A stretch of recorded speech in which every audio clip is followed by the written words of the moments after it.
বিসমিল্লাহির রহমানির রহিম। পরম করুণাময় ও অসীম দয়ালু আল্লাহর নামে শুরু। আসসালামু আলাইকুম ওয়া রাহমাতুল্লাহি ওয়া বারাকাতুহু। বিসমিল্লাহির রহমানির রহিম। আলহামদুলিল্লাহি রাব্বিল আলামিন ওয়াস সালাতু ওয়াস সালামু আলা সাইয়্যিদিল মুরসালিন নবিয়িনা মুহাম্মদ ওয়া আলা আলিহি ওয়া সাহবিহি আজমাইন। আম্মা বাদ, ফাকাদ ক্বালা আল মুআল্লিফ রাহিমাহুল্লাহু তাআলা বাবু তাফসীরিত তাওহীদ ওয়া শাহাদাতি আল্লা ইলাহা ইল্লাল্লাহ ওয়া কওলিল্লাহি তাআলা উলাইকা আল্লাযীনা ইয়াদউন ইয়াবতাগুনা ইলা রাব্বিহিমিল ওয়াসিলা আইয়ুহুম আকরাব ওয়া ইয়ারজুনা রাহমাতাহু ওয়া ইয়াখাফুনা আযাবাহু ইন্না আযাবা রাব্বিকা কানা মাহযুরা।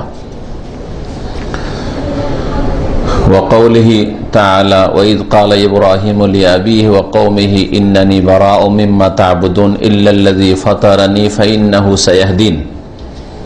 ওয়া কওলিহি তাআলা ইত্তাখাযু আহবারাহুম ওয়া রুহবানাহুম আরবাবা মিন দুনিল্লাহ ওয়াল মাসীহ ইবনা মারইয়াম ওয়া মা উমিরু ইল্লা লিয়াবুদু ইলাহান ওয়াহিদা লা ইলাহা ইল্লা হুয়া সুবহানাহু আম্মা ইউশরিকুন। ওয়া কওলিহি তাআলা ওয়া মিনান নাসি মান ইয়াত্তাখিযু মিন দুনিল্লাহি আনদাদান ইউহিব্বুনাহুম কাহুব্বিল্লাহ ওয়াল্লাযীনা আমানু আশাদ্দু হুব্বান লিল্লাহ ওয়ালাউ ইয়ারাল্লাযীনা যালামু ইয ইয়ারাউনাল আযাবা আন্নাল কুওয়াতা লিল্লাহি জামিআ ওয়া আন্নাল্লাহা শাদীদুল ইকাব। وفي الصحيح عن النبي صلى الله عليه وسلم أنه قال من قال لا إله إلا الله وكفر بما يعبد من دون الله حرم ماله ودمه وحسابه على الله عز وجل. وشرح هذه الترجمة ما بعدها من الأبواب. সম্মানিত ব্রাদারান ইসলাম,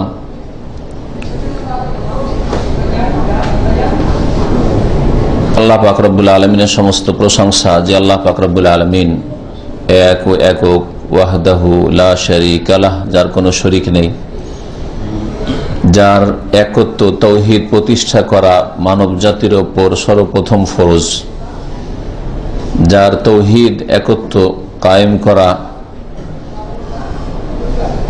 আল্লাহ পাক রব্বুল আলমিনের প্রথম নির্দেশ, এবং এই তৌহিদ প্রতিষ্ঠা করার উদ্দেশ্যে মানব জাতিকে আল্লাহ পাক রব্বুল আলামিন সৃষ্টি করেছেন, যিনিকে সৃষ্টি করেছেন। এবং তৌহিদের ভিত্তিতে আল্লাহ পাক রব্বুল আলামিন মুমিন এবং কাফির দুই ভাগে মানুষকে ভাগ করেছেন। যারা আল্লাহ পাকের তৌহিদ একত্বকে ঠিক রাখে, আল্লাহ এক ও একক, তার কাজে, তার ইবাদত বন্দেগীতে, তার নাম গুণাবলীতে, সমস্ত ক্ষেত্রে আল্লাহ পাকের একত্ব তৌহিদকে যারা প্রতিষ্ঠা করে তারা হচ্ছে মুমিন। আর যারা তৌহিদকে নষ্ট করে যে কোনো ভাবে হোক না কেন, তারা হচ্ছে তার বিপরীত বহুত্ববাদী মুশরিক।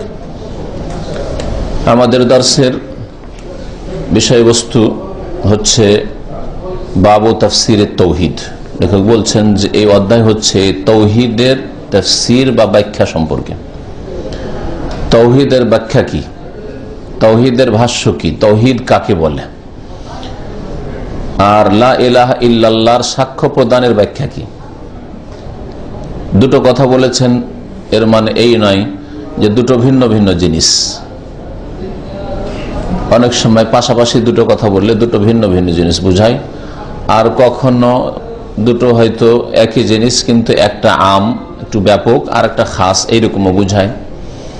আর কখনো আম খাসও না, দুটো একই সেম সেম, তারপরেও একটার পরে আর একটা উল্লেখ করা হয় অধিক এক্সপ্লেনের উদ্দেশ্যে, ব্যাখ্যার উদ্দেশ্যে। এইরকমও করা হয়, এটা প্রত্যেকটি ভাষায় হয়। আজকে আমরা সকলে এসছি, আর কে এসছে, ক্যামেরাওয়ালা ভাইও এসছে। তো সকলের মধ্যে কি ক্যামেরাওয়ালা ভাই সামিল নাই? হ্যাঁ, ভিন্ন তো না, তাই না? কিন্তু স্পেশাল, বিশেষভাবে তার কথা উল্লেখ করা হইল। আর কখনো বলা হয় যে একটা অন্যটা থেকে ভিন্ন।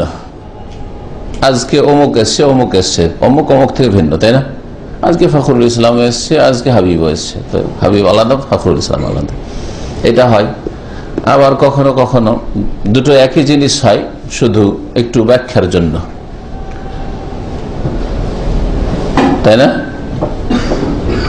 আজকে কাব্বানির লোকেরা এসছে, বাংলা ভাষীরা, বাংলা ভাষী কাব্বানির লোকেরাই, কিন্তু অধিক ব্যাখ্যার জন্য কাব্বানি কোম্পানিতে আরো অন্যান্য ভাষী আছে, তারা এসছে কি তারা না, বাংলা ভাষীরা এসছে, ঠিক না? তো এখানেও ঠিক ওই রকমই তাওহীদের তাফসীর আর লা ইলাহা ইল্লাল্লাহর সাক্ষ্য প্রদানের তাফসীর। এর মানে এই না যে তাওহীদ আলাদা জিনিস আর লা ইলাহা ইল্লাল্লাহ আলাদা জিনিস। এর মানে যে তাওহীদ আর লা ইলাহা ইল্লাল্লাহ কোনো পার্থক্য আছে, বরং যেটাই তাওহীদ সেটাই হচ্ছে লা ইলাহা ইল্লাল্লাহ। লা ইলাহা ইল্লাল্লাহ কোনো মন্ত্র না, লা ইলাহা ইল্লাল্লাহ হচ্ছে আল্লাহ পাকের তাওহীদ, আল্লাহ পাকের একত্বর ঘোষণা, সাক্ষী দেওয়া। লা ইলাহা ইল্লাল্লাহ মানে কি? হ্যাঁ বলেন, আল্লাহ ছাড়া কোনো সত্য মাবুদ নেই, মানে কোনো মাবুদ নেই। লা ইলাহা ইল্লাল্লাহ, একমাত্র আছেন মাবুদকে, সত্য মাবুদ আল্লাহ, আর অন্য মাবুদ যেগুলি রয়েছে সেগুলি বাতিল, তাই না? আল্লাহ ছাড়া কোনো সত্য মাবুদ নেই। আল্লাহ ছাড়া যদি কেউ মাবুদ থাকে, মানে কাউকে যদি মাবুদ কেউ মেনে নিয়ে থাকে, কেউ কবরকে মাজারকে সেজদা করছে, তার কাছে সেটাই মাবুদ। কেউ দেবদেবীকে সেজদা করছে, প্রতিমা পুতুলকে সেজদা করছে, তার কাছে মাবুদ, মানে যার ইবাদত হচ্ছে ওটাই মাবুদ, কিন্তু সেগুলি বাতিল, হক নাই। আর হক মাবুদ, সত্য মাবুদ একমাত্র আল্লাহ পাক রব্বুল আলামিন। এটা হচ্ছে লা ইলাহা ইল্লাল্লাহর অর্থ। আর এইটাই হচ্ছে তাওহীদ, মানে ইবাদত আপনি অন্যর থেকে অস্বীকার করলেন, কারো ইবাদত নেই একমাত্র কার ছাড়া? ইল্লাল্লাহ, আল্লাহ ছাড়া। এটা হচ্ছে তাওহীদ। তো যেটাই হচ্ছে তাওহীদ সেটা হচ্ছে লা ইলাহা ইল্লাল্লাহ সাক্ষ্য প্রদান করা।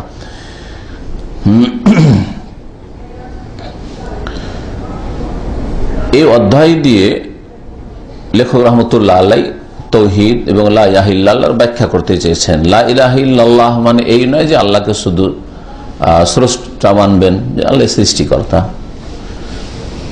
আল্লাহ অবশ্যই সৃষ্টিকর্তা, এটা আল্লাহ পাকের তাওহীদ, রুবুবিয়ত, কিন্তু এটাই শুধু নয় লা ইলাহা ইল্লাল্লাহর অর্থ। আল্লাহ শুধু রিজিক দাতা, আল্লাহ শুধু হায়াত মওতের মালিক। আল্লাহ পাক রব্বুল আলামিন তো হায়াত মওতের মালিক, কিন্তু আরো আল্লাহ পাক রব্বুল আলামিনের তাওহীদের বিভিন্ন দিক রয়েছে। এক কথায় এখানে বুঝাতে এসেছেন যে তাওহীদ শুধু আল্লাহ পাকের রুবুবিয়তের ঘোষণা নাম না, আল্লাহর কাজে আল্লাহকে এক মনে করলেন, কিন্তু ইবাদতে আল্লাহ ছাড়া অন্যকে ইবাদত দিয়ে দিলেন, এটার নাম তাওহীদ নাই।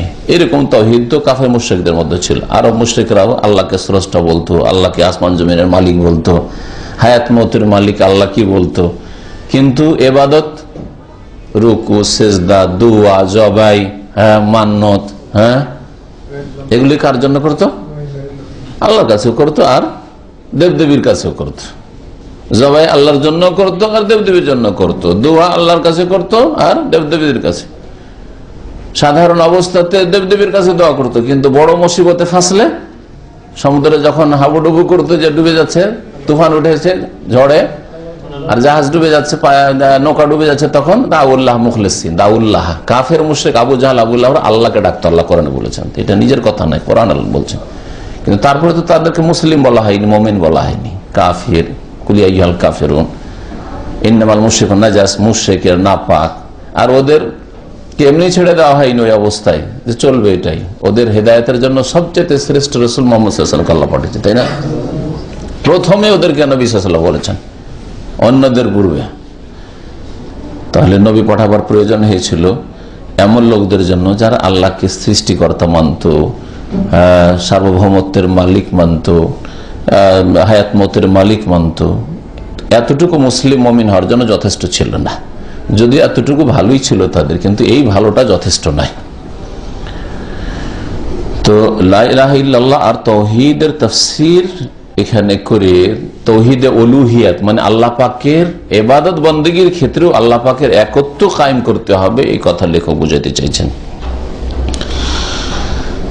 লেখক রাহমাতুল্লাহ আলাইহি এর আগের অধ্যায়গুলিতে তাওহীদের গুরুত্ব, তাওহীদের ফজিলত, তাওহীদের দিকে আহ্বান করা, আপনি তাওহীদ জানলেন, শিখলেন, ওর ফজিলত, ওর গুরুত্ব জানলেন, তখন দাওয়াত দেন ওর দিকে। তারপরে তাওহীদ বিপরীত হচ্ছে শিরক, শিরক থেকে ভয় করা, এই অধ্যায় এর আগে আলোচিত হয়েছে। তারপরে এই অধ্যায়ে উল্লেখ করছেন যে কিছু কিছু মানুষ মনে করে যে তাওহীদ মানে তাওহীদের রুবুবিয়ত, না, এটা আসলে ভুল ধারণা। তৌহিদ মানে তৌহিদের রুবুবিয়ত না, তৌহিদ হচ্ছে 3 প্রকার।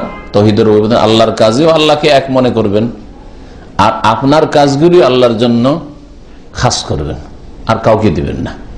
আপনার ইবাদতের কাজ আল্লাহর জন্য খাস করবেন, এটা হচ্ছে তৌহিদে উলুহিয়া, তৌহিদুল ইবাদা। আর আল্লাহ পাকের নাম গুণাবলী তো আর কাউকে শরীক করবেন না। কথা বুঝতে পারছেন না? আল্লাহর কাজ যেমন সৃষ্টি করা, রিজিক দেওয়া, যেমন এটা আল্লাহর জন্য খাস করবে। রিজিক আল্লাহ ছাড়া কোন পীর, ওলি, মুর্শিদ, বাবা, খাজা কেউ দিতে পারেন না, তাই না? আল্লাহর কাজে যেমন আল্লাহকে এক করবেন, তেমনি আপনার যে কাজগুলি ইবাদত বন্দেগী, সিজদা একমাত্র কার জন্য করবেন? দোয়া কার কাছে করবেন? একমাত্র। যেটা তাওহীদে উলুহিয়াত ইবাদত হলো, ইবাদত আল্লাহর জন্য, একটু ইবাদত কাউকে দেবেন না আপনি, ঠিক না? নাম গুণাবলীর ক্ষেত্রে আল্লাহ পাকের রহমান নাম, তাই না? আল্লাহ পাকের নাম আল্লাহ, আপনি আল্লাহ আর কাউকে বলবেন না, রহমান কাউকে বলবেন না। নাম আব্দুর রহমান, আর সারা জীবন কি রহমান ভাই, রহমান ভাই, হ্যাঁ মিস্টার রহমান, মিস্টার রহমান, এটা শিরকি কথা আপনার, এটা বুঝছেন না? নাম আব্দুল খালেক, আর সহি নাম ডাকার তৌফিক হলো না, ঢং হলো না, অজ্ঞতা। খালেক ভাই, মিস্টার খালেক, হ্যাঁ ঠিক না? আব্দুর রাজ্জাক, আর বলছেন রাজ্জাক ভাই। রাজ্জাক মানে মহান রিজিক দাতা, রিজিক দাতা একমাত্র আল্লাহ। কি করে আপনি রাজ্জাক ভাই বলছেন? রাজ্জাক আপনার ভাই? আব্দুর রাজ্জাক, রাজ্জাকের গোলাম আপনার ভাই, বুঝছেন না? কিন্তু রাজ্জাক তো আল্লাহ, আল্লাহ তো আপনার ভাই না, আল্লাহ আপনার সৃষ্টিকর্তা, রব। তো কত জেহালত আমাদের সমাজে রয়েছে। এটা হচ্ছে তাওহীদুল আসমা ওয়াস সিফাত, আল্লাহর নাম গুণাবলী আল্লাহর জন্য খাস। আপনার ছেলের নাম রাজ্জাক না, আব্দুর রাজ্জাক, রাজ্জাকের গোলাম সে। আপনার নাম আব্দুল খালেক, আপনার নাম আব্দুল খালেক, আপনার নাম খালেক নয়। আপনার নাম রহমান না, আপনার নাম আব্দুর রহমান। এইভাবে খুব সংক্ষেপে আপনাদেরকে এই 3টা তৌহিদের যে প্রকরণ, তার উদাহরণ বুঝালাম, যাতে করে সাধারণ মানুষ খুব সংক্ষেপে বুঝতে পারে। যদি এটা বিস্তারিত বুঝালে আরো লম্বা হয়ে যাবে কথা।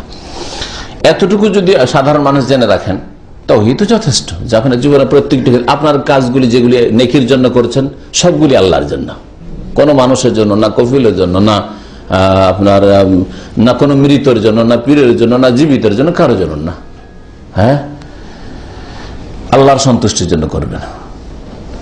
কিতাব লিখলেন, দিনী কিতাব, আর বলছেন যে আমার হুজুরে কেবলার সন্তুষ্টি বিধানে কিতাব লিখলাম। কিতাব লিখা বা আপনার একটা বক্তব্য করা নেকির আশাই করবেন, তাই না? আল্লাহকে সন্তুষ্ট করার জন্য। তা আপনি যদি আপনার বুজুর্গ, আপনার হুজুর কিবলা, আপনার মৌলানাকে খুশি করার জন্য তার সন্তুষ্টি বিধানে এই কাজটা করলাম, এটা শিরক না? এই কথা ধর্মীয় কিতাবের ভূমিকাতে আছে, এটা শিরক। তাহলে এটা কখন বুঝতে পারবেন যে এটা শিরক? যখন তাওহীদ বুঝে নেবেন যে আপনার কাজটা আল্লাহর জন্য খাস হওয়া উচিত ছিল। কিতাব লিখছেন ইসলামের, এমন নয় যে ডাক্তারি আর ইঞ্জিনিয়ারিং এর বই লিখছেন আপনি, এটা নেকির আশায় লিখছেন। তো নেকিটা কার কাছে পাবেন আপনি? বাবার কাছে না, হুজুরের কাছে না, মৌলানার কাছে না। তাহলে কি করে আপনি বলছেন যে আমার বুজুর্গ, হুজুরে কিবলা বা অমুক মৌলানার সন্তুষ্টি বিধানে এই কিতাব লিখলাম? আউযুবিল্লাহ, তাই না? শিরক। তাহলে এই জিনিসগুলো আমাদের দেশের অনেক মানুষ, সাধারণ কেন, যারা মাদ্রাসা পড়া তারা বুঝে না, যার ফলে মনে করে যে নামাজ রোজা করার নামই শুধু ইসলাম। না, তার আগে আপনাকে তাওহীদটা ঠিক করতে হবে। তার আগে আপনার আকীদা, আমল, কথা, কাজ শিরক মুক্ত হইতে হবে। ওয়াইজ বক্তা বক্তব্য করেছে, ইসলামের বড় বড় কথা বলছে, কিন্তু মিস্টার রহমান, আরে বাবা ওর নাম আব্দুর রহমান, মিস্টার রহমান কি করে বলছেন আপনি? এটা একজন রাজনৈতিক নেতা বলে আলাদা কথা, জাহেল, কিছু জানে না ইসলাম সম্পর্কে। আপনি একজন কি করে বলতে পারেন কথা মিস্টার রহমান?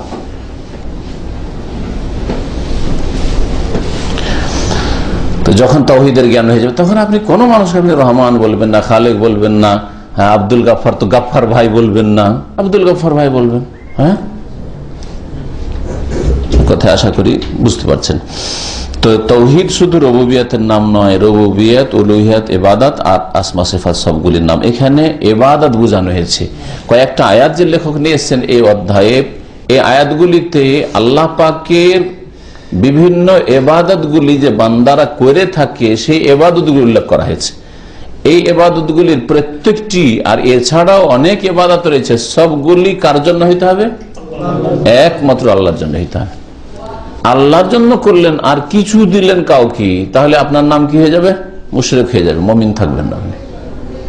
এই জন্য একমাত্র আল্লাহকে দিতে হবে বলছে, কাউকে দেওয়া যাবে না। সেজদাকে ভাগ করা যাবে না, দোয়াকে ভাগ করা যাবে না, জবাই করাকে ভাগ করা যাবে না, যে এটা তো আল্লাহর সন্তুষ্টির জন্য জবাই করলাম, আকিকাটা আর কোরবানিটা, আর এ ওরুসে যেটা খাসি মুরগি জবাই করলাম, এটা আজ ওই যে পীরে কিবলা তার মাজারে জবাই করলাম যাতে করে আমার পীরে কিবলা খুশি হয়। তাহলে মুশরিক হয়ে পড়লেন আপনি, শিরক করলেন আপনি। জবাই একমাত্র আল্লাহর জন্য হইতে হবে।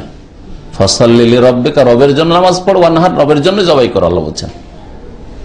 রবের জন্য আল্লাহ জবাই করতে বলেছেন। গায়রুল্লাহর জন্য যদি জবাই করেন তাহলে শিরক হয়ে যাবে। তৌহিদ যে না বুঝবে সে যে কোনো সময় তার ঈমান ইসলামকে নষ্ট করে দিতে পারে অচেতন অবস্থায়।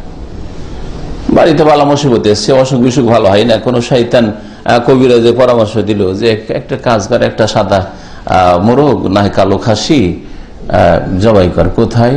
ওই পুকুরে জবাই করে, নদীর কিনারায় জবাই করে আয়, না জবাই করে অমুক যায় তো রক্তটা পুঁতে দিয়ে। কেন এসব করে আমাদের দেশে? কেন? জিনকে রাজি করার জন্য। তাহলে এই জবাইটা কার জন্য হয়েছে? আল্লাহর জন্য হয়নি, জিনের জন্য হয়েছে। সুতরাং ওই লোক মুশরিক, ওই কবিরাজ মুশরিক, আর কবিরাজের কথা শুনে যে কাজটা করলো সে বড় শিরক করলো, আল্লাহ ছাড়া অন্যের জন্য জবাই করলো।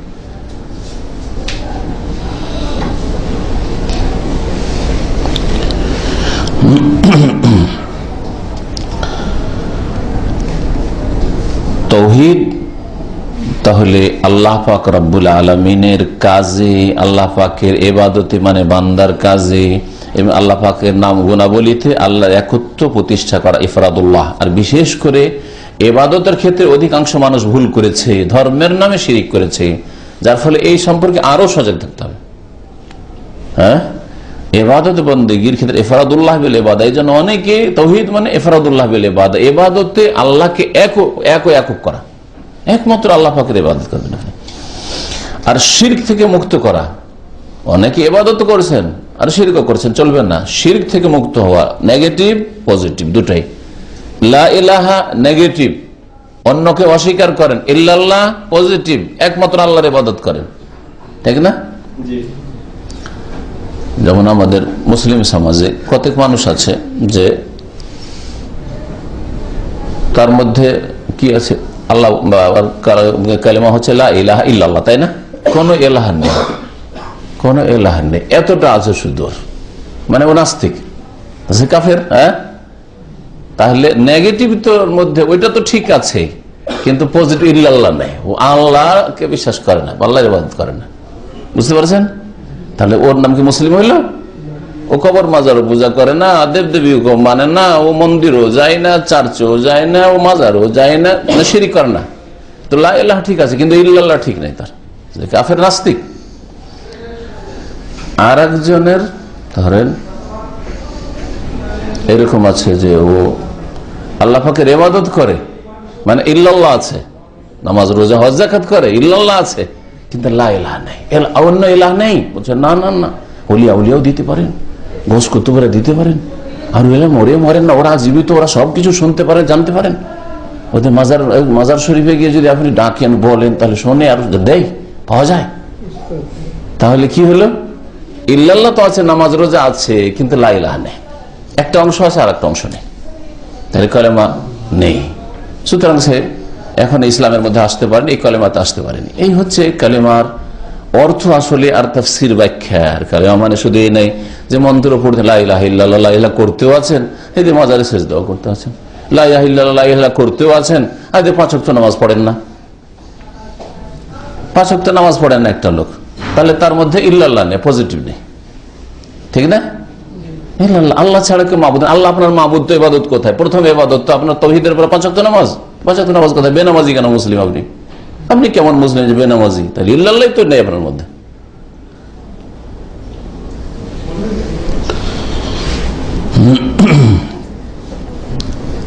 এখন আয়াতগুলি দেখেন, আল্লাহ পাক রব্বুল আলামিন ইরশাদ করেছেন ওয়াকাউলিল্লাহি তাআলা, মহান আল্লাহর বাণী, উলাইকাল্লাযিনা ইয়াদউন, ওই সব লোকেরা যারা দোয়া করে থাকে, ডেকে থাকে, আহ্বান করে থাকে। ইয়াদউন কাকে ডেকে থাকে? আল্লাহ ছাড়া অন্যকে, ইয়াদউনাহুম মিন দুনিল্লাহ, এখানে এর তাফসীর আছে।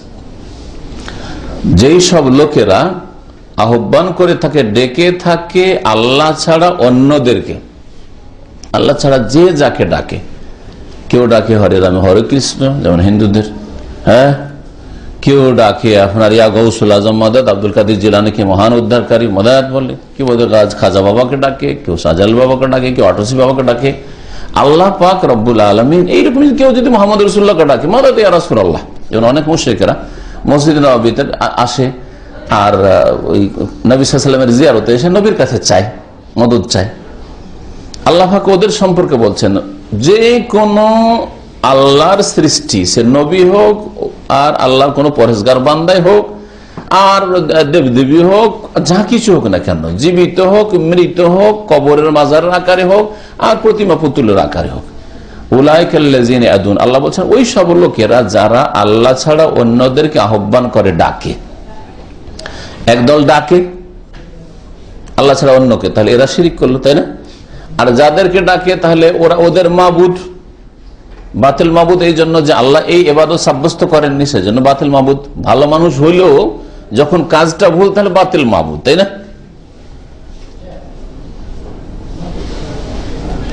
আল্লাহ পাক রব্বুল বলছেন যে ওদেরকে কি করে ডাকছো তুমি, ওদের অবস্থা শুনবে। সূরা বনী ইসরাঈলের কোরআনে কারীমের আয়াত শুনেন, আল্লাহ বলছেন ইয়াবতাগুনা ইলা রাব্বিহিমিল ওয়াসিলা। ইয়াবতাগুন মানে তারা তলাশ করে, সন্ধান করে। ওই যাদেরকে ডাকছো, নবীকে ডাকছো, মুসাকে ডাকছো, ঈসাকে ডাকছো, ইব্রাহিমকে ডাকছো, মুহাম্মদ সাল্লাল্লাহু আলাইহি ওয়াসাল্লামকে ডাকছো, চিশতিকে ডাকছো, আবু হানিফাকে ডাকছো, শাহজালালকে ডাকছো, খাজা বাবাকে ডাকছো, যাকে ডাকছো, ইয়াবতাগুন, তারা যদি সৎলোক হয়ে থাকে তো ইয়াবতাগুনা ইলা রাব্বিহিমিল ওয়াসিলা, তারা তলাশ করে তাদের প্রতিপালকের উদ্দেশ্যে, হ্যাঁ, প্রতিপালকের দিকে কি, আল ওয়াসিলা মানে আল কুরবা, নৈকট্য। ভালো করে এর তাফসীর শুনেন। আমার দেশের জাহেলরা আরবি ভাষা বুঝে না, আধা মোল্লা, আর না হলে যদি কেউ যদি একটু ভালো আরবি বুঝে তো ও নিজে গুমরাহকারী, এজন্য কোরআনের অপব্যাখ্যা করে। আরবিতে ওয়াসালা ইয়াসিল ওয়াও সিন লাম, এর মানে হচ্ছে নৈকট্য। এর মানে কি? নৈকট্য। আমি আপনাদেরকে দুটো দলিল এর শোনাবো। এই আয়াতটা একটা, আর একটা হচ্ছে নবী সাল্লাল্লাহু আলাইহি সাল্লামের জন্য ওসিলার দোয়া করা আজানের পরে যে রয়েছে। অনেকের হয়তো এই দোয়া মুখস্থ আছে না, নেই কারো মুখস্থ আছে? এটা একটা শুনেন। ওসিলা মানে হচ্ছে নৈকট্য। তাহলে এর তর্জমা কি হলো ভালো করে শুনেন। তারা তলাশ করে, যাদেরকে ডাকছে এই নেক লোকেরা, পরেশগার লোকেরা, ওলি আউলিয়া নবীরা, এরা তলাশ করে আল্লাহর দিকে নৈকট্য, যে আমি আল্লাহর নিকটবর্তী কি করে হইতে পারবো। প্রত্যেকে আল্লাহর নিকটবর্তী হওয়ার জন্য, আল্লাহর সান্নিধ্য লাভের জন্য কি করেছে, রাস্তা তলাশ করেছে, মানে মেহনত করেছে, ইবাদত করেছে, পরিশ্রম করেছে। নবী করিম সাল্লাল্লাহু আলাইহি ওয়াসাল্লাম ইবাদতে মেহনত করেছেন না করেননি? আর অন্য কোন মানুষ এই মেহনত হয়তো করতে পারবে না। ফরজ তো নামাজ পড়েছেন, ফরজ রোজা তো রেখেছেন, ফরজ হজ তো করেছেন, ফরজ বিধিবিধান পালন করেছেন, তাহাজ্জুদ পড়তে পড়তে পা ফুলিয়ে দিয়েছেন, পা ফেটে গেছে, নাই হাদিসে? তাফাত্তারাত কাদামাহ, পা ফেটে যেত, ফুলে যেত। তাওয়াররামাত কাদামা, পা ফুলে যেত। নবী সাল্লাল্লাহু আলাইহি ওয়াসাল্লাম কত দাঁড়িয়ে লম্বা তিনি তেলাওয়াত করতেন, নামাজের মধ্যে সেজদায় পড়ে থাকতেন, রাত সেজদায় পড়ে থাকতেন, তাই না? বিছানায় শুয়েছে, স্ত্রী দেখি একটু ঘুমটা আসুক, যেমন স্ত্রীর চোখটা বন্ধ হয়েছে তেমনই গিয়ে সেজদায় পড়ে গেছে, নামাজ পড়ছে। মায়েশা রাদিয়াল্লাহু তাআলা সহিহ বুখারীতে আছে, একদিন নবী সাল্লাল্লাহু আলাইহি ওয়াসাল্লাম একটু আগে শুলেন, আবার ঘুমটা এসছে, আর তারপরে খুঁজে পায় না, ঘরে অন্ধকার, লাইট নেই, প্রদীপ নেই। তলাশ করতে করতে দেখি যে আমার হাতটা তার পায়ের উপরে পড়েছে। রিজলাহু মানসুবাতান, নবী সাল্লাল্লাহু আলাইহি ওয়াসাল্লাম পাগুলি এইভাবে দাঁড়িয়ে আছে সেজদায় পড়ে। তাহলে পাগুলি দাঁড়িয়ে থাকে না এইভাবে, এইরকম হয়ে আছে। চিন্তা করেন আপনি যে আপনার কাছে নতুন বিবি যদি থাকে আর সেও যদি যুবতী হয়, তাহলে আপনার বিছান ছেড়ে 10 মিনিট আধা ঘন্টার মধ্যে উঠে গিয়ে রাত তাহাজ্জুদ পড়ায়, যেমন তেমন কথা নাকি? ফরজটা আদি করতে পারেন না, কোথায় আপনি পড়ে আছেন আর কোথায় নবী করিম সাল্লাল্লাহু আলাইহি ওয়াসাল্লাম? তাহলে এইরকম আল্লাহ পাকের নেক বান্দারা, ওই রকম আব্দুল কাদের জিলানী ইনশাআল্লাহ, ওই রকম আবু হানিফা, শাফি, মালিক, আহমদ, যত আইম্মা মুহাদ্দিসিন, উলামা, নেক লোকেরা, তারা আল্লাহ পাকের কি করতেন, নৈকট্য লাভের চেষ্টা করতেন, তখন তলাশ করতেন এলা রব্বিহিম, তাদের রব পর্যন্ত পৌঁছার জন্য, রবকে পাওয়ার জন্য, রবের সন্তুষ্টির জন্য। আল ওয়াসিলা মানে নৈকট্য, সান্নিধ্য। আরো স্পষ্ট করেছে কোরআনে কারীম, আইয়ুহুম আকরাব, যে তাদের কে বেশি আল্লাহর নিকটবর্তী হতে পারে, কে কত নিকটবর্তী হতে পারে, তাদের প্রতিযোগিতা, কম্পিটিশন থাকতো। দেখেন আবু বকর উমরের কম্পিটিশন। একদিন নবী সাল্লাল্লাহু আলাইহি ওয়াসাল্লাম দান করতে বললেন, আর উমর রাদিয়াল্লাহু আনহু তার বাড়িতে টাকা পয়সা ছিল একটু, ভাবলেন আজকে আবু বকরকে হারাবো, জীবনে তো হারিতে পারলাম না, তো মনে হয় আজকে আবু বকর আগে বাড়বো মনে হয়, তাই না? বাড়িতে গিয়ে নবী সাল্লাল্লাহু আলাইহি ওয়াসাল্লাম যেহেতু দান করতে বলেছে, সাদকা করতে বলেছেন, ও অর্ধেক, সব কিছুর অর্ধেক, অর্ধেকটা ছেলে মেয়েদের জন্য, অর্ধেকটা নিয়ে নবী সাল্লাল্লাহু আলাইহি ওয়াসাল্লামের খেদমতে হাজির। আবু বকর সিদ্দিক কি করেছেন? বাড়িতে যা ছিল সব উঠিয়ে নিয়ে চলে এসেছেন। নবী সাল্লাল্লাহু জিজ্ঞেস করলেন যে ওমর, মা তারাকতা লি আহলিক, বাড়িতে কিছু রেখেছো ছেলে মেয়েদের জন্য, পরিবারের জন্য? বলছে যে নিস, অর্ধেক রেখেছি, অর্ধেক ভাগ করে অর্ধেক নিয়ে এসেছি, অর্ধেক রেখে এসেছি। আবু বকর, মা তারাকতা লি আহলিক, তোমার পরিবারের জন্য কি রেখেছি? তারাকতু লাহুমুল্লাহ ওয়া রাসূলাহ, আল্লাহ এবং রসুলকে রেখে এসেছি, আল্লাহ এবং তার রসুলকে রেখে এসেছি, মানে আল্লাহকে রাজি করার জন্য আর রসুলের কথা শোনার জন্য সবকিছু নিয়ে চলে এসেছি। এটা হচ্ছে কথার অর্থ। এই না যে বাড়িতে আল্লাহ রসুলকে রেখে এসেছে, না, রসুল তো সামনে, তাই না? তো আল্লাহ রসুলকে রেখে এসেছি অর্থ হচ্ছে যে আল্লাহ পাক দান করতে বলেছেন, আর নবীর মুখে শুনলাম, নবীর কথা মেনে সবকিছু নিয়ে চলে এসেছি। সেই ওমর কি বলেছিলেন যে আর জীবনে কোনোদিন ওমরের আগে বাড়তে পারবো না প্রতিযোগিতা করে। তাহলে প্রতিযোগিতা করতেন কত? আপনি আবু বকরকে ডাকা শুরু করবেন, উমরকে ডাকা শুরু করেন, মাদা দিয়া উমর, হ্যাঁ, আর উমরের কি বললে নাম বুকের উপর লিখে ঘুমিয়ে গেলে কি করতে পারবে না? সারা রাত শয়তান ডিস্টার্ব করবে না। কত বড় শিরকি কথা, কত বড় শিরকি কথা। সবচেয়ে বড় বক্তা বাংলাদেশের বলছে এই কথা তার ওয়াজে, বুঝতে পেরেছেন? হাউজুবিল্লাহ। তাকে জাহেল মূর্খ সমাজ যুক্তিবাদী, কত বড় শিরকি কথা। ওমর আল্লাহর নিকটবর্তী কি করে হবেন? সারা দুনিয়া সমস্ত মানুষের চাইতে আগে কি করে বাড়বো সেই জন্য চেষ্টা করতে গিয়ে অর্ধেক মাল নিয়ে চলে আসছেন। এক মাসের অর্ধেক যদি আপনাকে দিতে বলা হয় তা আপনার উজু টুটে যাবে, ঠিক কিনা? গোটা বছরের না, যদি বলা হয় আপনি স্যালারি কত, বলছে 2000 রিয়াল কাব্বানিতে পাই, 1000 রিয়াল দিতে হবে। এক মাসের তুই অর্ধেক, দেখেন কি অবস্থা হয় আপনার, কত পালপিটেশন শুরু হবে।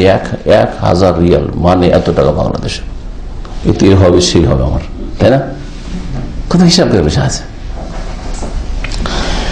তো যাই কথা লম্বা না করে বলছে আইয়ুহুম আকরাব, তাদের কে কত বেশি আল্লাহর নিকটবর্তী হইতে পারে, তাদের এই ছিল কম্পিটিশন। ওয়ারজুনা রাহমাতাহ, আর আল্লাহ পাকের তারা রহমতের আশা করতেন। ওয়াখাফুনা আযাবা, আর তারা প্রত্যেকে আল্লাহ পাকের আযাবকে ভয় করতেন। নবী, রসুল, ওলি, আউলিয়া, পরেজগার সকলে কি করত? আল্লাহর রহমতের আশাবাদী ছিল আর আল্লাহর আযাবকে ভয় করত তারা। ইন্না আযাবা রাব্বিকা কানা মাহযুরা, নিশ্চয় হে নবী তোমার রবের আযাব থেকে সতর্ক হওয়া উচিত। এই আয়াতে আল্লাহ পাক রব্বুল আলামিন কয়েকটি ইবাদতের কথা বলেছেন। যেমন একটি ইবাদত হচ্ছে আল্লাহ পাকের সান্নিধ্য লাভ করা। কার সান্নিধ্য লাভ করবেন আপনি? কার নিকটবর্তী হওয়ার জন্য ঝাঁপ দিবেন? ফাফিরু ইলাল্লাহ, আল্লাহর দিকে বাড়ো, আল্লাহর দিকে পালাও, আল্লাহ অভিমুখী হও।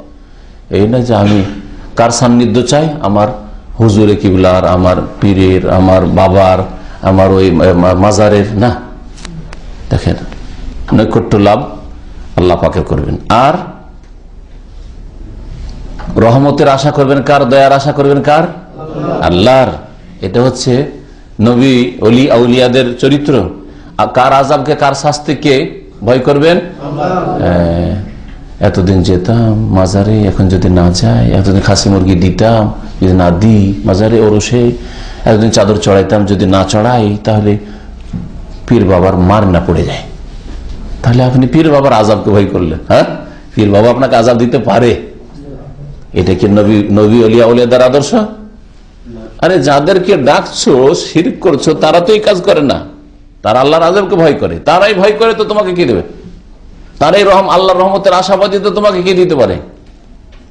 এই কথা বোঝানোর জন্য আয়াত এখানে নিয়ে আসা হয়েছে। এগুলো হচ্ছে ইবাদত, অন্তরের ইবাদত, ভয় করা। আল্লাহকে ভয় করবেন, আল্লাহর আযাবকে ভয় করবেন। অন্তরের ইবাদত হচ্ছে আশা করা, আশা কার কাছে রাখবেন? কর্ম করে আশা রাখবেন আল্লাহর কাছে।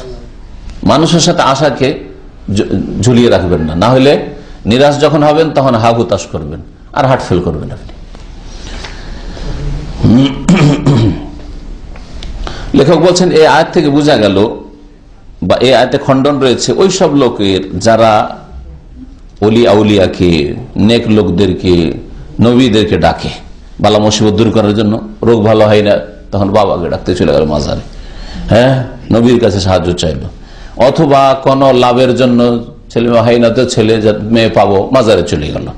এদের খণ্ডন রয়েছে যে এই যে যাদেরকে তুমি ডাকতে যাচ্ছ যে এরা আমাকে ছেলে দেবে, রোগ ভালো করে দিবে, যাদেরকে ডাকছো নাফা, এরা নিজেরও ক্ষতি করতে পারে না, লাভ করতে, নিজের ক্ষতির মালিক, নিজের লাভের মালিক নিজেই যদি হয়তো স্বয়ং সম্পূর্ণ, তো আল্লাহকে ভয় করার কি আছে? আবার আল্লাহর কাছে রহমতের আশা করার কি আছে? আমি তো রহমতের মালিক, তাই হয়ে যেত না?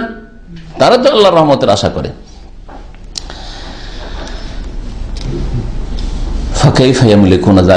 নিজেরই যখন ক্ষয়ক্ষতি আর লাভ লোকসানের মালিক নয়, তা অন্যের কি লাভ করে দিতে পারে আর অন্যেরই কি ক্ষতি করতে পারে? দুনিয়া থেকে চলে গেছে, মাটিতে চলে গেছে, কবর হয়ে গেছে, না লাভের মালিক না লোকসানের মালিক, নিজেরও লাভ লস করে দিতে পারে না আর অন্যেরও লাভ লস করে দিতে পারে না। এতে আরো বোঝা গেল আয়াতে যে আম্বিয়া এবং আল্লাহর ওলি আউলিয়া নেক লোকেরা কত বেশি আল্লাহকে ভয় করত, তারা আল্লাহকে ভয় করত এবং তারা কত বেশি আল্লাহ পাকের রহমতের আশা করত আর কত বেশি তারা কম্পিটিশন করতো আল্লাহর সান্নিধ্য লাভের জন্য। তারপর আয়াত আল্লাহ পাক ইরশাদ করেছেন ওয়াকাউলিহি, মহান আল্লাহর বাণী, ওয়াইদ ক্বালা ইব্রাহিম লিআবিহি ওয়া কওমি ইন্নানী বারাউম মিম্মা তা'বুদুন, যখন ইব্রাহিম আলাইহিস সালাম বলেছিলেন তার পিতাকে এবং তার সম্প্রদায়কে, ইন্নানী বারাউন, আমি সম্পর্ক ছেদের ঘোষণা করছি, মিম্মা তা'বুদুন, ওই সব থেকে যেসবের তোমরা পূজা করছো, যেসবের তোমরা ইবাদত করছো আল্লাহকে বাদ দিয়ে, সেসব থেকে আমি সম্পর্ক ছেদের ঘোষণা করছি। তোমাদের সাথে কোনো সম্পর্ক নেই, তোমাদের এই গায়রুল্লাহর পূজার সাথে কোনো সম্পর্ক নেই আমার। ইল্লাল্লাযী ফাতারানি, তবে তার সাথে আমার সম্পর্ক রয়েছে যিনি আমাকে সৃষ্টি করেছেন। সম্পর্ক নেই, এটা হচ্ছে লা ইলাহা। এই তোমাদের দেবদেবীরা আর এই মাজারগুলি লা ইলাহা ইলাহ নয়, বারাউন, আমি সম্পর্ক ছেদের ঘোষণা করছি। কি আমার তাহলে মাবুদ? ইল্লাল্লাযী ফাতারানি, যে আল্লাহ আমাকে সৃষ্টি করেছে। কে আমাকে ছেলে মেয়ে দিতে পারে? ইল্লাল্লাযী, যিনি আমাকে সৃষ্টি করেছে। কে আমার রোগ ভালো করতে পারে? যিনি আমাকে সৃষ্টি করে। ইল্লাল্লাযী ফাতারানি, এটা কার নিয়ে আসা দিন? ইব্রাহিমী দিন, দিন ইব্রাহিম, এটা ইব্রাহিম আলাইহিস আদর্শ।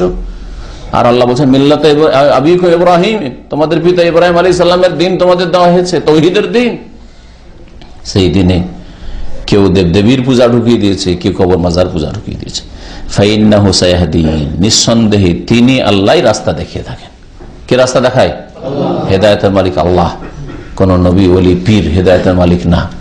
তবে চেষ্টা করতে পারেন, আমি আপনি কাউকে বেনামাজিকে নামাজ বানার চেষ্টা করতে পারি, হেদায়েত আমাদের হাতে নেই। হ্যাঁ, এটা লোক শিরিক করেছে, বিদআত করেছে বা পাপে ডুবে আছে, তাকে উদ্ধার করার জন্য চেষ্টা করতে পারি, কিন্তু আমার ক্ষমতাই না, আপনার ক্ষমতা, কারো ক্ষমতা নেই, একমাত্র আল্লাহ পাকের ক্ষমতা, তাই না? জি, না হলে নবী সাল্লাল্লাহু আলাইহি ওয়াসাল্লাম সবচেয়ে প্রিয়জন, তার প্রিয় চাচা আবু তালেব, যার ইন্তেকাল কুফুরি অবস্থা হয়েছে, এত শোকে মর্মাহত হইলেন, তাকে উদ্ধার করতে পারলেন। দূরের দূরের লোকের ইসলাম কবুল করেছে কোথা কোথা থেকে এসে, হ্যাঁ, আর আপন চাচা, যে দরদি চাচা, দুশ্মন চাচাও নয়, দরদি। যতদিন আবু তালেব বেঁচে ছিল মুহাম্মদ সাল্লাল্লাহু আলাইহি ওয়াসাল্লামের গায়ে হাত দিতে পারেনি কাফেররা। দেখো, আমি আমার ভাতিজার ধর্ম না মানতে পারি, কিন্তু খবরদার আমার ভাতিজাকে কোনো কথা বলবে না তোমরা, মক্কায় ঘোষণা করে রেখেছিল আবু তালেব। কিন্তু তারপর রাদিয়াল্লাহু আনহু বলতে পারছি না, কেন? নবীর প্রতি ঈমান নিয়ে আসেনি, আল্লাহর প্রতি ঈমান নিয়ে আসেনি, লা ইলাহা ইল্লাল্লাহকে বিশ্বাস করেন, লা ইলাহা ইল্লাল্লাহর প্রতি ঈমান নিয়ে আসেনি, বাস্তবায়ন করেনি। তাহলে এতে, এই আয়াতে আল্লাহ পাকের ইবাদত ইল্লাল্লাযী ফাতারানি করতে হবে, আর আল্লাহ ছাড়া অন্যের ইবাদত থেকে সম্পর্ক ছিন্ন করতে হবে। আপনি বলবেন যে আমি এটাও করব, এটাও করব, আমি 5 ওয়াক্ত নামাজও পড়বো, মসজিদের সেবা যত্ন করব, আর গ্রামে একটা মাজার আছে ওইটারও সেবা যত্ন করব, তাহলে আপনি বারাউন, সম্পর্ক ছেদ করলেন না আপনি বাতিল থেকে, শিরক থেকে। হ্যাঁ, নামাজ পড়ছেন, পজিটিভ তো আছে, মসজিদে যাতায়াত করে মসজিদের খেদমত করছেন, পজিটিভ আছে, কিন্তু শিরিক থেকে যে সম্পর্ক ছেদ করতে হইতো, নেগেটিভ নেই আপনার। পজিটিভ নেগেটিভ দুটা তার না থাকলে বিদ্যুৎ আসে না, তাই না? দুনিয়ার উদাহরণ নিজের চোখের সামনে দেখতে পাচ্ছেন। ওই রকমই নেগেটিভ পজিটিভ যদি দিন ইসলামে না থাকে, তাহলে কোনো মানুষ মুসলিম হয় না, দুটোই লাগবে। এই আয়াতে তাই শিক্ষা দেওয়া হয়েছে যে আল্লাহ ছাড়া কেউ সত্য মাবুদ নেই, ইবাদতকে একমাত্র আল্লাহর জন্য খালিস করা, আর আল্লাহ ছাড়া অন্য থেকে বারাআত সম্পর্ক ছেদ করা, আর মুশরিকদের ভ্রান্ত পথ থেকে, সে ধর্ম হোক শিরকি ধর্ম, ইসলাম ছাড়া সমস্ত ধর্ম হচ্ছে শিরকি ধর্ম, শিরকি ধর্মই হোক অথবা মানুষ রচিত মতবাদ হোক, হ্যাঁ, সবগুলি থেকে কি করতে হবে? সম্পর্ক ছেদ করতে হবে। বলে আমি পাক্কা অমুক দলের একজন কমরেড, ক্যাডার, কর্মী, আর আমি নামাজি মুসলিম, তাহলে আপনি সম্পর্ক ছেদ করলেন না বাতিল থেকে। আমি সমাজতন্ত্রে বিশ্বাসী, আমি গণতন্ত্রে বিশ্বাসী, আর আমি মুসলিম, তাহলে আপনি সম্পর্ক ছেদ করলেন না। আমি ইসলামই পালন করি, আমি মুসলিম, নামাজ পড়ি, তবে মনে করি যে খ্রিস্টান ধর্মে দিয়েও তো ভালো কাজ হচ্ছে, তাহলে সম্পর্ক ছেদ করলেন না আপনি, মুসলিম হইলেন না আপনি। তাহলে ইজহারুল বারা মিন দিল মুশরিকিন, মুশরিকদের দিন থেকে কি করতে হবে? সম্পর্ক ছেদের ঘোষণা, ইজহার, জাহির করতে, প্রকাশ করতে হবে, আমি সম্পর্ক রাখি না। তারপরে এদের আরো বুঝতে পারলাম যে আল্লাহ পাকের শত্রুদের থেকে কি করতে হবে? সম্পর্ক ছেদ করতে হবে, যদিও সে নিকটবর্তী হোক না কেন। ইব্রাহিম আলাইহিস সালাম নিজের বাপকে বলছেন, নিজের বাপের চাইতে নিকটবর্তী আর কি হইতে পারে? নিজের কওমকে, আত্মীয় স্বজন, বংশধরকে বলছে ইন্নানি বারাউন, আমি সম্পর্ক ছেদ করছি হে আব্বা আপনার থেকে। যখন মানলেন না আমার কথা, তাওহীদ শুনলেন না, শিরিক ছাড়লেন না, আপনি মূর্তি পূজা ছাড়বেন না, ইন্নানি বারাউন, সম্পর্ক ছেদের ঘোষণা করছি। তাহলে যতই নিকটবর্তী লোক আপনার সম্পর্ক ছেদ করতে হবে, মানে ওই মতবাদ, ওই আকিদা, ওই দ্বীনের সাথে সম্পর্ক রাখা যাবে না, ওই কাজে সহযোগিতা করা যাবে না। সম্পর্ক ছেদের মানে এই নয় যে বাপ যদি অভাবী থাকে আর মুশরিক তাকে খেতে দেবেন না, না, ওটা সদ্ব্যবহার চালিয়ে যেতে হবে। আল্লাহ এটা কোরআনে শিখিয়েছেন, সূরা লোকমানে আল্লাহ বলেছেন যে মুশরিকও যদি হয় বাপ মা, তাহলে তারা কি করবে? তাদের সাথে তোমরা সদ্ব্যবহার করবে। সাহেবহুমা ফিদ দুনিয়া মারুফা, দুনিয়ার ক্ষেত্রে তাদের সাথে ভালো ব্যবহার করো, ভালো ব্যবহার করো। হতে পারে যে ফিরে আসতে পারে, তোমার ভালো ব্যবহারে আকৃষ্ট হয়ে আল্লাহর দ্বীনের দিকে ফিরে আসবে। মহান আল্লাহর বাণী, ইত্তাখাযু আহবারহুম ওয়া রুহবানহুম আরবাবা মিন দুনিল্লাহ, আল্লাহ পাক বলছেন যে তারা, মানে ইহুদি খ্রিস্টানরা, ইত্তাখাযু, তারা বানিয়ে নিয়েছে, আহবারহুম, তাদের ধর্মের পণ্ডিতদেরকে, ধর্মের পণ্ডিত, আহবার হাবরুনের বহুবচন, ইহুদি খ্রিস্টানদের ধর্মগুরু যারা, মানে ধর্ম সম্পর্কে যারা জ্ঞানী পণ্ডিত, এদেরকে আহবার বলা হয়। যেমন মুসলিম সমাজের জ্ঞানীদেরকে কি বলা হয়? আলেম বলা হয়, ওলামা। আলেমের জমা হচ্ছে ওলামা, আর ওদের হাবরের জমা হচ্ছে আহবার। আল্লাহ পাক কি বলছেন এই আয়াতে? যে ইহুদি খ্রিস্টানরা তাদের ধর্মের পণ্ডিতদেরকে, রুহবানহুম, রাহিবের বহুবচন, মানে ধর্মযাজক, যারা তাদের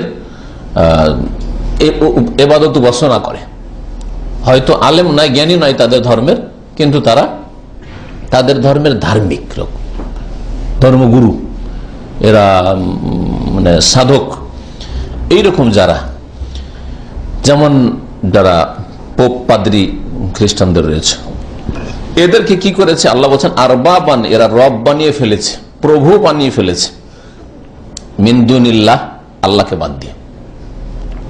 ওয়াল মাসিহ ইবনে মারইয়াম, আর মারইয়াম পুত্র মসিহ ঈসা আলাইহিস সালামকে এরা রব বানিয়ে ফেলেছে। কেমন কথা? আল্লাহ পাক বলছেন যে ইহুদি খ্রিস্টানরা তাদের ধর্মের আলেমদেরকে আর ধর্মগুরুদেরকে, যারা পরহেজগার লোক, তাদের ধর্মের ভালো লোক, তাদেরকে কি করেছে? রব, প্রতিপালক বানিয়ে ফেলেছে, মানে তাদের পূজা শুরু করেছে।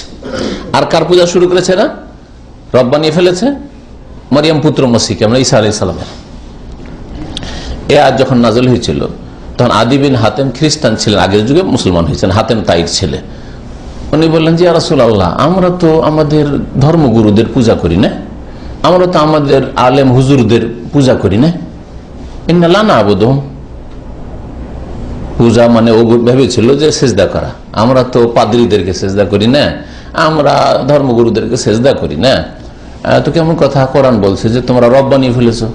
তখন নবী সাল্লাল্লাহু আলাইহি ওয়াসাল্লাম বললেন যে তোমরা কি এই কাজটা করো না, যে তোমাদের ধর্মগুরুরা যদি এতদিন হারাম হয়েছিল, জানতে যে কাজটা হারাম, কথাটা হারাম, কিন্তু শুধু বলে দিল, দলিল নেই, কিচ্ছু নাই, না তাওরাতের কোনো দলিল আছে, প্রমাণ আছে, ইনজিলের কোনো দলিল আছে, দলিল প্রমাণ ছাড়ান। দলিল প্রমাণ দিয়ে হলো তো ঠিক আছে, এতদিন হয়তো ভুল বুঝতাম, দলিল আছে তাহলে তো মানতে হবে, কিন্তু বিনা দলিলে ধর্মগুরুরা বলল যে এটা আজকে থেকে হালাল, তো হালাল,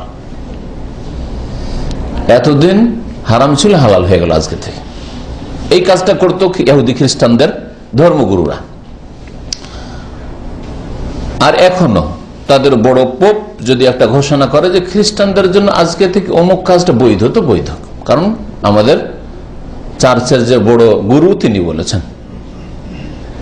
তাহলে একটা জিনিস আল্লাহ হালাল করেননি, হালাল করে দিলেন, অথবা আল্লাহ হারাম করেননি, হারাম করে দিলেন, কিসের ভিত্তিতে? ধর্মগুরুর কথার ভিত্তিতে। বুজুর্গ বলেছেন, মুসলমানরা অনেকে যারা গোনা থাকে আমাদের বুজুর্গান দিন বলেছেন, এটা ওই রকমই কথা দলিলবিহীন যদি হয়, যেমন ওদের কথা যে আমাদের পোপ পাদ্রী বলেছেন, আমাদের অমুক যে জন তিনি বলেছেন, ইত্যাদি। তো তখন সেই সময় আদি বিন হাতেম বলেছিল হ্যাঁ এটা করি, আমাদের যদি ধর্মগুরুরা বলে যে এটা হালাল তো হালাল, এতদিন হারামই জানতাম, কিন্তু দলিল আমরা জানি না। বুজুর্গ যখন বলেছে হালাল হালাল, আরাম হারাম, ব্যাস। তো বলছে ফাতিলকা ইবাদাতুহুম ইয়াহুম, এটাই তো তাদের পূজা করা। হালাল বললে হালাল হয়ে গেল, হারাম বলে হারাম হয়ে গেল, জায়েজ বলে জায়েজ হয়ে গেল, নাজায়েজ বলে নাজায়েজ হয়ে গেল। অথচ আপনার চোখ ছিল, দলিল প্রমাণ বুঝতে পারতেন। বিশেষ করে যখন দেখছেন যে এই মাসলা একদল হালাল বলছে আর একদল হারাম, যারা হালাল বলছে তাদের দলিল নেই, অন্ধ, আর যারা হারাম বলছে স্পষ্ট দলিল বুঝতে পারছেন। হ্যাঁ, তারা বলছেন না এর বুজুর্গ, আমাদের বুজুর্গ এত বড় বড় আলেম, আপনি অন্ধভাবে মানবেন, তাহলে এটা তাদের পূজা হয়ে গেল। এইরকমই যদি আইন দেওয়া হয়, এই আয়াতটা মানুষের তৈরি করা আইনের ক্ষেত্রে, মানুষের তৈরি করা আইন নিয়ে এসে আপনাকে দিয়ে দেওয়া হলে এটা হচ্ছে আপনাদের সমস্যার সমাধান। দেশের চোর কমাবার সমাধান হচ্ছে 6 মাস জেল, চোরের হাত কাটা নয়। কোরআন বলছে চোরের হাত কাটা, বলছেন না চোরের হাত কাটা না, 1 বছর জেল। বুঝলেন না? দেশের ডাকাত আর সন্ত্রাসীদেরকে কমানোর জন্য, নির্মূল করার জন্য সমাধান হচ্ছে, হ্যাঁ পশ্চিমারা যেটা বলছে সেটা হচ্ছে 5 বছর জেল, বা যেটা জজ বলে 2 বছর 4 বছর 5 বছর একটা পানিশমেন্ট দিলেই দেশের লোক ভালো হয়ে যাবে, জেল খেটে এসে সব ঠিক হয়ে যাবে। অথচ আল্লাহ পাক রব্বুল আলামিন ডাকাতের জন্য, রাহজানিকারীদের জন্য শাস্তি নিযুক্ত করেছে। ইন্নামা জাযাউল্লাযী ইউহারিবুনা আল্লাহ ওয়া রাসূলাহু ইয়াসাউনা ফিল আরদি ফাসাদান আন ইউকাত্তালু ওয়া ইউসাল্লাবু আও তুকাত্তা আইদিহিম ওয়া আরজুলুহুম মিন খিলাফ আও ইউনফাউ মিনাল আরদ, কয়েকবার আল্লাহ বলেছেন। যখন যে এরকমটা দেখবে এইগুলি দিয়ে ফয়সালা করুন, না না না না, 2 বছর 3 বছর জেল, ঠিক না? জিনা ব্যভিচার